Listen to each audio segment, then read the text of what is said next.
Hey there, folks. I thought I'd do a Spooky Ball episode. If you're new to this channel, don't worry about it. You probably can't even see the hat because it's so dark. I have a black hat on. It's a Stetson. It's a gift, and it's part of my online persona. What we're looking at here is my viewing history as I plow through YouTube, but also this is just viewing history, right? From typing in keywords. I don't necessarily watch I wouldn't have time to watch all these. But the theme here, in addition to my style, which is to wander around, I have a set of topics. I'll give you some overview here. I'm interested in the Python computer language, and I know that the Python appears in Greek mythology in a big way, with Apollo slaying a Python and thereby establishing Delphi as his. And at some point, I've told the tale in terms of. So I'm doing Greek mythology here, if you hadn't noticed. And I'm connecting to Python. And in some versions, I talk about how the Python escaped to Nashville, which of course is a silly kind of. It doesn't sound like a myth. It sounds like a comic book, and that's intentional.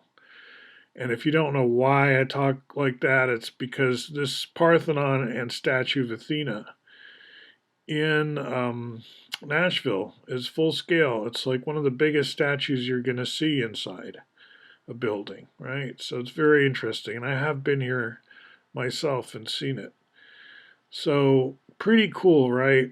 And so she's got a python here, but that's not supposedly the one that Apollo slew, of course. In fact, the story is she was kind of on his side and helping him gain Delphi. So why would she be protecting the Python? And there's another character in. Okay, so there's a lot of characters in mythology, and it's easy to get confused. But in this case, she's like secretly raising a snake as her son, you could say. And this guy later, you could say, is a guy, helps her gain the city of Athens. Instead of Poseidon, they're going to worship her. So she's kind of bonded with this other serpent who's not this python, but they all kind of blur together. And there is kind of an undercurrent that there might have been like a long term sort of female oracular presence at Delphi prior to Apollo coming in and kind of stealing the show.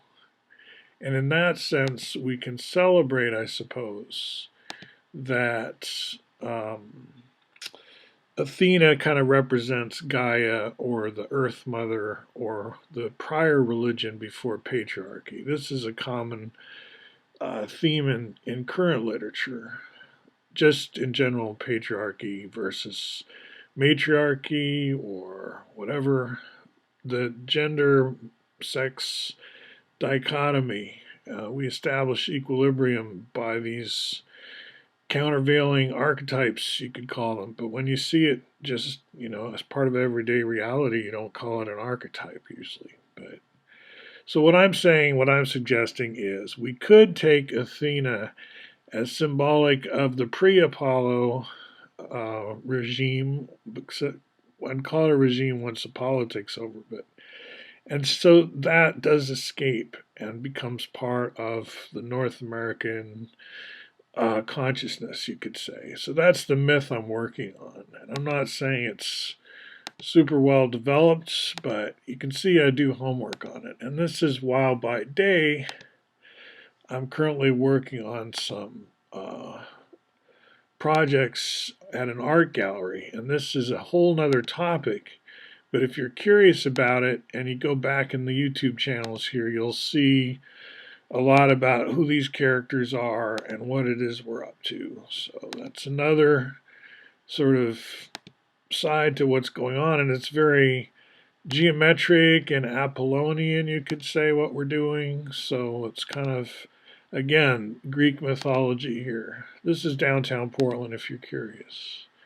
So I just also wanted to say, back to the Greeks again, And I'll conclude with this point, and you're wondering what was this really about? It was really about the myth I'm working on, where Python gets to connect back to the Delphic story somehow in a cool way. And Nike's in there too, a familiar of Athena's.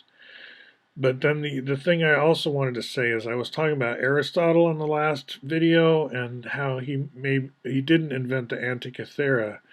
Archimedes is the one. Now, when I scan through that text, I think they mention someone else besides Archimedes. But you'll find in the literature that the Antikythera is very frequently linked to Archimedes, right? And he comes quite a bit after Aristotle by about 100 years. So I've been doing the homework there too. What's going on with that?